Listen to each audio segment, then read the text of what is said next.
جو آج کل کے حالات ہیں اس کے تناظر میں مودی گورنمنٹ پوری کوشش کرے گی کہ وہ مقبوضہ کشمیر میں اپنے ظلم و ستم کو بڑھائے، جس سے ان بلٹ وائلنس اوپر آئے اور وہ اس کو ایک دفعہ پھر دہشت گردی کے ساتھ ایکویٹ کر کے کوئی ایسا کام کرے کہ آزادی کی جدوجہد کو دہشت گردی کا رنگ دے۔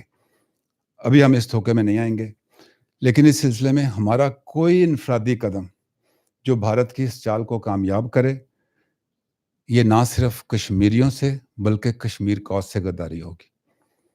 ہم دیکھ رہے ہیں کہ مقبوضہ کشمیر میں جو ظلم و ستم ہے اس سے توجہ ہٹانے کے لیے اس بات کے علاوہ کوئی فالس فلیگ آپریشن ہو سکتا ہے، جس کی پرائم منسٹر بھی بات کرتے ہیں، یا کوئی لائن آف کنٹرول پہ اشتعال انگیزی ہو سکتی ہے۔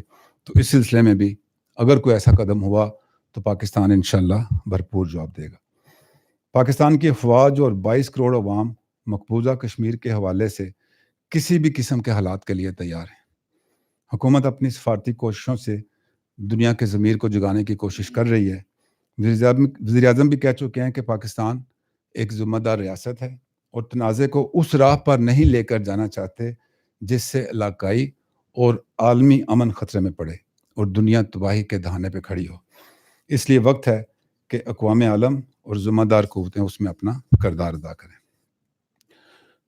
میں آپ کے توسط سے مقبوضہ کشمیر کے بہادر کشمیریوں کو یہ پیغام دینا چاہتا ہوں کہ آزادی کی اس جد و جہد میں ہم آپ کے ساتھ کھڑے ہیں۔ ہماری سانسیں آپ کے ساتھ چلتی ہیں۔ 72 سال آپ نے بھارتی دہشت گردی کا بھرپور مقابلہ کیا ہے۔ آپ کی جد و جہد آزادی کو دہشت گردی جیسے ناپسندیدہ عمل سے تعبیر کرنے کی کوشش کی گئی ہے۔ آپ کی ثابت قدمی کو سلام ہے۔ ہمیں آپ کی موجودہ مشکلات کا بھرپور احساس ہے۔ ہم آپ کے ساتھ کھڑے تھے، کھڑے ہیں اور انشاءاللہ کھڑے رہیں گے، اور ہمیں اپنے رب سے امید ہے اور ہم اس میں کوشش بھی ہے کہ آپ اپنا جائز حق خودارادیت حاصل کر کے رہیں گے، اور اب اس کا وقت آ پہنچا ہے۔ ہمیں ضرورت ہے کہ ہم ثابت قدم رہیں۔ آزادی کی جد و جہد جو ہے وہ بہت لمبی ہوتی ہے۔ پاکستان کی آزادی کی جد و جہد 1947 میں شروع نہیں ہوئی تھی، 1857 سے شروع ہوئی تھی۔ اتنی لمبی جد و جہد کر کے ہم نے پاکستان حاصل کیا، اور کشمیر کے لیے بھی خواہ اس مسئلے کا حل کل ہوتا ہے، ہماری عمر کے اندر ہوتا ہے، ہماری عمر کے بعد ہوتا ہے، اس جد و جہد پہ نہ کوئی کمپرومائز ہوگا اور نہ اس میں کوئی کمی آئے گی انشاءاللہ۔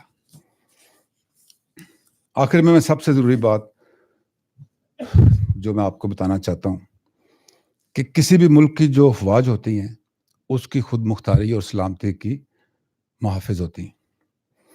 اگر قومی طاقت کے دوسرے عناصر جو میں نے آپ کو دکھائے ہیں مقبوضہ کشمیر میں جاری ظلم و ستم کو روکنے کی کوششوں میں کامیاب نہیں ہوتے تو war fighting becomes an option by compulsion if not by choice.